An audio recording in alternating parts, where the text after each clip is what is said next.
लोक सामान्य कार्यकर्ते निष्ठावंत पदाधिकारी आहेत, त्यामुळे त्यांच्याकडे कुठेही काही कमतरता नाही. कमतरता नसताना सुद्धा त्यांनी बऱ्यापैकी आमचे जे काही इतर जिल्ह्यांचे कार्यालय त्याच्यावर ताबा घेतलेला आहे. त्याच्यावरून कुठेतरी भाजपचा व्हायरस हा त्या पक्षाला लागलाय आणि दुसऱ्यांच्या हक्कावर ताबा घेण्याची सवय त्यांना थोडी नवीन लागलेली आहे.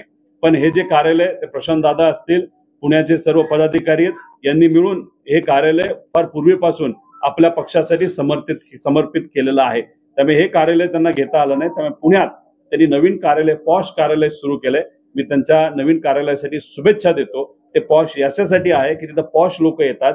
आमचं साधं याच्यासाठी आहे कारण आमच्याकडे साधे सामान्य लोक तिथे येत असतात. आता भुसावळचा एक प्रश्न आहे, बोगस मतदाराची जी यादी आहे ना, गेल्या अनेक दिवसांपासून देशात राज्यात तो विषय झालाय. भुसावळमध्ये ना 9 वर्षापूर्वी एका याचिकाकर्त्याने याचिका केली होती निवडणूक आयोगाकडे, भुसावळच्या निवडणूक आयोगाकडे, जिल्हाधिकाऱ्यांकडे, की भुसावळमधून अनेक बोगस मतदान त्यावेळेस झालं होतं, मयत लोकांचं झालं होतं, जे स्थलांतरित झाले त्यांचं पण झालं होतं. त्याच्या लढ्याला अखेर यश आले. उपजिल्हाधिकाऱ्यांनी काल रात्री त्याला आदेश दिले की हा जो काही सांगतोय त्यावेळेसचा तो सगळा डेटा काढा आणि डेटा समोर आणा.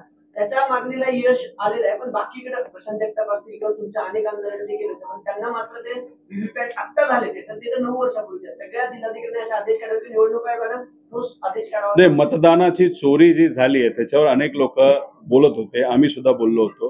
प्रशांत दादा इथं आहेत, सचिन भाऊ असतील, त्याच्याच बरोबर राहुल कलाटे असतील, अशोक भाऊ पवार असतील, तिथं सुनीलराव भुसारा असतील, असे अनेक काही आमदार आहेत. त्यांनी याच्यावर मन व्यक्त केलं होतं. माझ्या मतदारसंघामध्ये सुद्धा गेल्या वेळेस जर आपण कम्पेअर केलं तर यंदा काही गावांमध्ये माझं मतदान 5-6 मतांनी वाढलं असलं तरी माझ्या विरोधकाचं मतदान 250 ते 300 वाढलेलं आहे. आता काल परवा सुप्रीम कोर्टाने जो निर्णय या बाबतीतला दिला, बिहारच्या बाबतीत, तो अतिशय स्वागत करण्यासारखा निर्णय आहे. त्याच्यातून दूध का दूध आणि पाणी का पाणी तिथं होणार आहे. त्यामुळे या बाबतीत सुद्धा ज्या ज्या गोष्टी झालेल्या आहेत त्याच्यासाठी हे सर्व आमचे उमेदवार लढतच आहेत. पण आता सुप्रीम कोर्टाने या गोष्टीची दखल घेतल्यामुळे या लढ्यामध्ये नक्कीच त्या ठिकाणी कुठेतरी आम्हाला एक ताकद तिथं मिळणार आहे आणि आम्ही 100% तो लढा तिथं लढू आणि लोकांच्या समोर काय घडलं, कशा पद्धतीने हे लोक या राज्यामध्ये सत्तेत आले हे तिथं आम्ही सांगणार आहोत. फरक बघा, लोकसभेचं इलेक्शन झालं त्यानंतर जो निकाल लागला त्यात उत्साह होता, लोकांनी जल्लोष रस्त्यावर तिथं साजरा केला. पण विधानसभेचं इलेक्शन झाल्यानंतर एवढं मोठं मॅन्डेट सुद्धा भाजप मित्र पक्षाला मिळून सुद्धा शुकशुकाट हा रस्त्यावर होता. जे लोक निवडून आले त्यांना सुद्धा कळेना पचेना की आपण निवडून कसं आलो. याच्या मागे नक्कीच काही ना काहीतरी घोळ असावा आणि त्यात मतदार यादीचा हा घोळ हा प्रमुख घोळ आहे असं आम्हा सगळ्यांना त्या ठिकाणी वाटतं.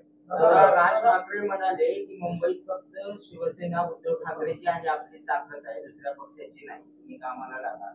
मग मुंबई महापालिकेत तुमची महाविकास आघाडी राहणार आहे का त्या दोघांनाच लढायची? काय ठरलंय अजून ठरवू द्या त्या दोघांचं, त्या 2 पक्षाचं. त्यानंतर आम्ही आमचं काय ठरलंय आज आम्ही भूमिका तशी घेणारच नाही. आज काँग्रेसला आम्ही विश्वासात घेऊ, शिवसेना उद्धव ठाकरे साहेबांना विश्वासात घेऊ, इतरही सर्व जे मित्र पक्ष आहेत त्यांना विश्वासात घेऊ. विश्वासात घेतल्यानंतर आम्ही तिथं भूमिका घेऊ, कारण का आम्ही महाविकास आघाडीचे घटक पक्ष आहोत. राज ठाकरे साहेब हे आता वेगळे आहेत, त्यामुळे आज ते एकट्याची भूमिका घेऊ शकतात. आम्हाला जेव्हा भूमिका घ्यायची असते तेव्हा आम्हाला सगळ्यांना विश्वासात घ्यावी लागते, म्हणून आम्ही त्या बाबतीत काहीच बोलू शकत नाही. आमची जेव्हा बैठक होईल, आमच्या नेत्यांची बैठक होईल, त्यानंतर या बाबतीत आम्ही योग्य अशी भूमिका घेऊ.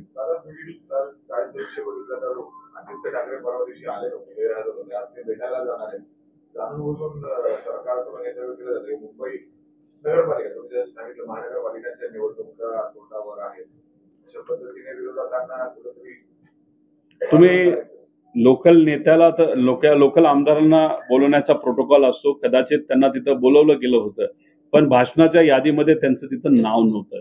आदित्य भाऊंचं म्हणणं असं होतं की काय खरी भूमिका आहे हे सांगण्याची संधी व्यासपीठाच्या माध्यमातून तुम्ही दिली गेली पाहिजे. तिथले लोकप्रतिनिधी असताना त्यांना तुम्ही बोलून दिलं जात नसेल तर कुठेतरी तो जो निर्णय होता त्या निर्णयामध्ये त्यांचाही रोल होता. हे असताना सुद्धा तुम्ही ते सगळं व्यासपीठ राजकीय दृष्टिकोनातून हायजॅक केलं आणि हायजॅक करून तिथं राजकीय कार्यक्रम तुम्ही तिथं घेत असाल. जसं काही दिवसांपूर्वी परभणीमध्ये झालं होतं, लोक त्यांच्या कार्यक्रमाला येत नाही, त्यामुळे मग जे लाभार्थी आहेत त्या लाभार्थ्यांना फोर्सफुली अधिकाऱ्यांना सांगून बोलवलं जातं आणि मग तिथं तो कार्यक्रम घेतला जातो. तसंच कदाचित त्या बीडी चाळेबद्दल तिथं झालं असावं आणि याच्याच मोठी भयंकर गोष्ट आहे जी या महिन्याअखेरच आम्ही तिथं आपल्या सर्वांसमोर आणू की युनिव्हर्सिटीचा सुद्धा वापर हे राजकीय कार्यक्रमाला तिथं घेत चाललेले आहेत. कालच जर आपण बघितलं, टीस ही जी संस्था आहे ती टाटाची संस्था आहे. टाटाली या देशाला एकत्रित आणण्यासाठी खूप मोठा प्रयत्न तिथं केला होता. पूर्वीच्या काळापासून आतापर्यंत बेरोजगारी कमी करण्यासाठी टाटाली खूप मोठा प्रयत्न तिथं केला आणि या देशाला एक संघ ठेवण्यासाठी सुद्धा त्यांचा खूप मोठा वाटा आणि खूप मोठा रोल तिथं राहिलेला आहे. पण काल टाटाच्याच संस्थेमध्ये जर आपण बघितलं, तिथं द्वेष पेरणारं एक जे डॉक्युमेंटरी ती RSSच्या माध्यमातून दाखवण्यात आली. मग आता मला टाटाला विचारायचंय की ही तुम्ही परवानगी दिली कशी? दुर्दैव असं टीसचे जे डीन आहेत ते सुद्धा कदाचित तिथं उपस्थित होते. काही दिवसांपूर्वी पुणे युनिव्हर्सिटीमध्ये असंच काहीतरी करण्याचा, व्हॉइस ऑफ डेमोक्रेसी सोडून व्हॉइस ऑफ देवेंद्रचा कार्यक्रम घेण्याचा मानस या भाजपच्या लोकांचा, नाही तर भाजपच्या माध्यमातून या युनिव्हर्सिटीला मध्ये ठेवून त्यांनी तिथं केला. आता तिथं मग आम्ही आवाज उठवला, या लोकांनी आवाज उठवला, काँग्रेस आणि मित्र पक्षाने आवाज उठवल्यानंतर त्यांना तो GR मागे घ्यायला लागला, निर्णय मागे घ्यायला लागला. पण दुर्दैवाचं टीसमध्ये अतिशय चुकीची घटना काल घडलेली आहे. त्यामुळे टाटाला आम्ही प्रश्न करतो की टाटा टीस जी संस्था आहे आणि आज जर रतन टाटा असते तर त्यांनी ती परवानगी दिली असती का, असा प्रश्न थेटपणे आम्ही टीसला या ठिकाणी विचारतो. आता छगन भुजबळ पुन्हा एकदा म्हणले की राष्ट्रवादी एकत्र असताना सर्वाधिक निवडणुकीमध्ये जागा निवडून येतात. मात्र आता नवीन परिस्थिती आव्हान स्वीकारावं लागेल. वारंवार छगन भुजबळ जुने दस्तावेज देतात किंवा जुने आठवणी देताना पाहायला मिळतात. नाही, भुजबळ साहेब असतील, इतरही सर्व जे नेते आज कदाचित साहेबांबरोबर नसतील, आज दादांबरोबर गेले असतील, पण साहेबांनी केलेलं योगदान हे सर्व नेत्यांना तिथं माहिती आहे. आणि पवार साहेबांची खासियत जर आपण बघितली तर सर्व जे नेते आहेत त्यांना विश्वासात घेऊनच तिथं निर्णय हा घेतला जात होतो. पण आज जर आपण बघितलं, भाजपची स्टाईल एक अधिकारशाही आहे आणि कदाचित ती स्टाईल आता अजितदादांच्या पक्षामध्ये तिथं आलेली आहे. आज कदाचित आम्हाला बाहेरून वाटतं की दादा हे प्रमुख आहेत त्या पक्षांचे, पण असं दिसतंय की त्या पक्षामध्ये काही एका कोकणातल्या नेत्याने त्या पक्षाला हायजॅक केलेलं आहे.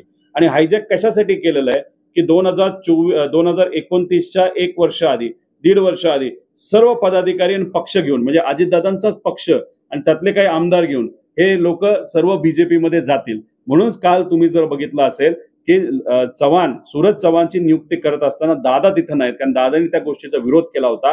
पण दादांना डावलून सर्व प्रमुख नेत्यांशी आम्ही चर्चा केली आहे आणि ती चर्चा करून आम्ही सूरज चव्हाणला बढती देत आहोत. ज्या शेतकऱ्याला त्यांनी मारलं, ज्या सामाजिक कार्यकर्त्याला तुम्ही मारलं आणि हाणामारी तुम्ही तिथं करत असताल, अशा प्रवृत्तीला तुम्ही प्रेरणा तिथं देत असाल तर दादांच्या पक्षामध्येच 2 गट तिथं निर्माण झालेले. आणि कदाचित हीच गोष्ट भुजबळ साहेबांना ही पटत नसावी, म्हणून जुने दाखले, जुन्या गोष्टी ते आज बोलत असाव्यात असं आपल्याला म्हणावं लागेल. आणि सगळ्यांची इच्छा होती, त्यांच्या पक्षाची इच्छा होती, भुजबळ साहेबांना हे नाशिकचे घोषणा त्यांनी केल्या GST मधला फेरबदल. दुसरं म्हणजे मिशन सुदर्शन चक्र जे AI च्या संदर्भात आहे. आणि तिसरं त्यांनी म्हणलं की युवकांसाठी ते योजना आणणार आहे. कसं बघताय? 1 लाख कोटी. आजचं जे भाषण हे मोदी साहेबांचं होतं ते खूप लांबलेलं भाषण होतं. तो त्यांचा अधिकार आहे, पंतप्रधान म्हणून त्यांचं ऐकलं जातं. पण विषय एवढाच होता, आमच्या सगळ्यांची इच्छा एवढीच होती की ज्या पद्धतीने पूर्वीचे आपले मित्र देश आहे, जसं अमेरिका आहे, आज ज्या पद्धतीने आपल्याला वागवते त्याच्यावर कुठेतरी बोलायला पाहिजे होतं. जेव्हा आपण पाकिस्तानच्या विरोधात लढत होतो तेव्हा पाकिस्तानला विमानं, रणगाडे, बंदुक्या, पिस्तूल, गोळ्या या सगळ्या चायनाला दिल्या. आणि त्याच चायना बरोबर आज पंतप्रधान साहेब चर्चा करतायत. काही महिन्यांपूर्वी त्यांनीच सांगितलं होतं आपल्याला की चायनीज मटेरियल वापरू नका, टिकटॉक बघू नका, टिकटॉक बॅन करू, चायनीज कंपन्या ज्या भारतामध्ये येतात त्यांना बॅन करू.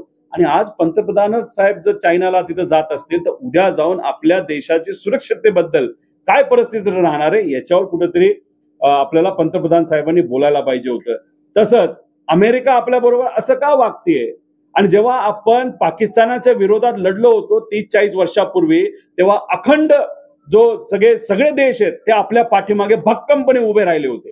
पण यंदा पाकिस्तान बरोबर लढत असताना 1-2 देश सोडले तर बाकी कुठल्याही देशाने प्रगतशील देशाने, युरोपली सुद्धा भारताची बाजू का नाही घेतली हे आज या भाषणामध्ये सांगायला पाहिजे होतं.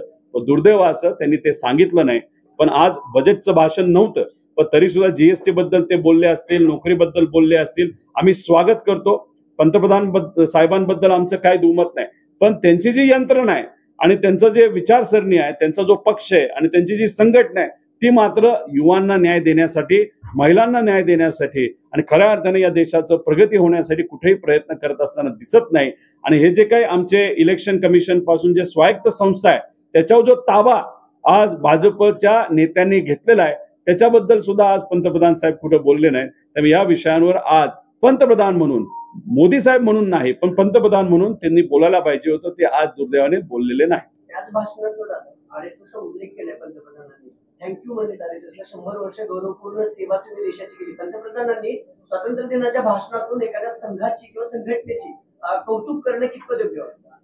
सप्टेंबर जवळ येतोय. सप्टेंबर मध्ये अनेक लोकांचे वाढदिवस आहेत आणि काही अशा नेत्यांचे वाढदिवस आहेत ज्यांचं वय आता 75च्या पुढे जाणार आहे आणि ते भाजपचे नेते आहेत. RSSने ठणकावून काही दिवसांपूर्वी सांगितलेलं आहे की आम्ही जे बोलतो ते ऐकलं पाहिजे. म्हणजे कुणी ऐकलं पाहिजे तर भाजपच्या नेत्यांनी ऐकलं पाहिजे. आजपर्यंत आम्ही RSSच्या विरोधात असलो तरी एक गोष्ट RSSची बघितली की RSS जे काय सांगतं ते भाजपचे नेते ऐकतात आणि डिसिप्लिन RSS मध्ये खूप जबरदस्त आहे. काही दिवसांपूर्वी RSSचे प्रमुख यांनी सांगितले वय मर्यादा ही पाळली गेली पाहिजे. आता 30 सप्टेंबरमध्ये पाळली जाते का? RSSचं आज सुद्धा तेवढंच महत्व आहे का? आणि RSSचं भाजपचे नेते ऐकतात का नाही ऐकतात हे सप्टेंबरमध्ये आपल्याला बघायला मिळणार आहे. त्यामुळे आज पंतप्रधान साहेबांनी RSSचा उल्लेख त्यांच्या भाषणामध्ये केला असेल त्याचा अर्थ एवढंच असू शकतं की सप्टेंबर महिन्यामध्ये RSSने जो निशाणा नाहीतर जे काही त्या ठिकाणी टार्गेट दिलेलं आहे नाहीतर त्यांनी जे सांगितलेलं आहे ती तारीख जवळ येते म्हणून कदाचित पंतप्रधान साहेबांनी RSSचं नाव एक घेतलं असावं. पण सप्टेंबरमध्ये आपल्याला कळेल RSS महत्वाचं आहे का भाजपचे नेते. पण जे काय आजची परिस्थिती बघता भाजपची नेत्यांची ताकद ही RSS पेक्षा थोडी जास्तच वाटते. राष्ट्रवादी पडल्यानंतर बरेच तुमच्या कार्यालय त्याच्यावर